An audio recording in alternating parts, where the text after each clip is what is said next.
La masturbation. Que dit réellement la Bible concernant la masturbation? Plusieurs ont tendance à penser que si la Bible ne parle pas ouvertement de la masturbation, ce n'est pas un sujet important et encore moins un péché condamnable vu que l'acte est accepté dans toutes les sociétés du monde. Mais que nous révèle la Bible concernant cet acte? Commençant par l'étymologie du mot masturbation pour bien comprendre l'utilisation des mots. Antérieurement appelé onanisme, le mot latin masturbation est apparu au XVIIIe siècle.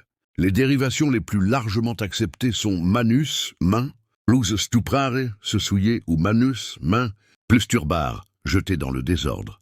Dans l'histoire de Juda, celui-ci épousa la cananéenne Shua, avec laquelle il eut 3 fils, Er, Onan et Shelah. Selon la légende juive, Er épousa Tamar, mais Yahweh lui ôta la vie à cause de sa méchanceté, car il ne voulait pas avoir de relations sexuelles avec Tamar. Lorsqu'elle devint veuve, Juda demanda à son second fils Onan de la prendre pour épouse, afin de donner une descendance à son défunt frère Er. Onan resta 1 an avec Tamar, mais ne voulut pas lui donner d'enfant. Il a eu des relations sexuelles avec elle, mais pas de manière traditionnelle.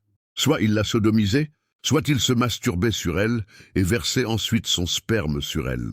Ses actions déplurent à Yahweh, et sa vie lui fut ôtée parce que, par égoïsme, il gaspillait sa semence. Tamar resta vierge jusqu'à ce que Juda, son beau-père, la méprenne pour une prostituée et couche accidentellement avec elle. Genèse 38, 8, 10. Alors Juda dit à Onan, « Va vers la femme de ton frère, prends-la comme beau-frère, et suscite une postérité à ton frère. » Onan, sachant que cette postérité ne serait pas à lui, se souillait à terre lorsqu'il allait vers la femme de son frère, afin de ne pas donner de postérité à son frère. Onan, sachant que cette postérité ne serait pas à lui, se souillait à terre lorsqu'il allait vers la femme de son frère, afin de ne pas donner de postérité à son frère. Le mot onanisme, masturbation, qui désigne l'ensemble des pratiques auto-érotiques pour parvenir à l'orgasme en dehors du coït normal, est tiré de l'histoire d'Onan.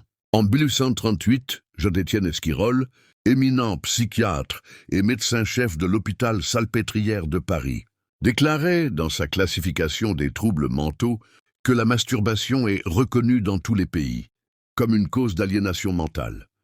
Ce n'est qu'en 1968 que cet acte fut retiré de la classification américaine des troubles mentaux. La masturbation est placée dans la même catégorie que l'impudicité. Selon le Petit Larousse, l'impudicité est le contraire de la pudeur ou des sentiments chastes et purs. Dans le dictionnaire grec Strong, le mot porneia, c'est pudicité en français.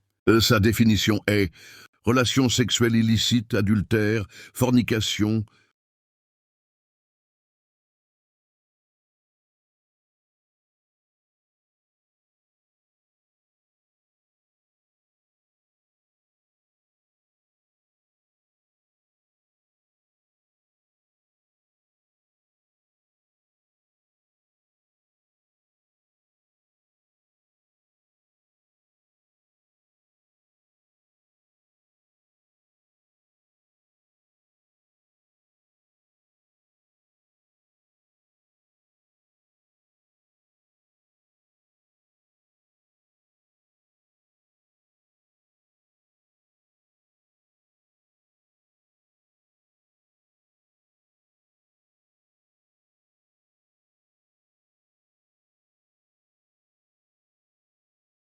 Homosexualité, masturbation, relation avec des animaux, relation sexuelle avec un parent proche, Pasteur Gian.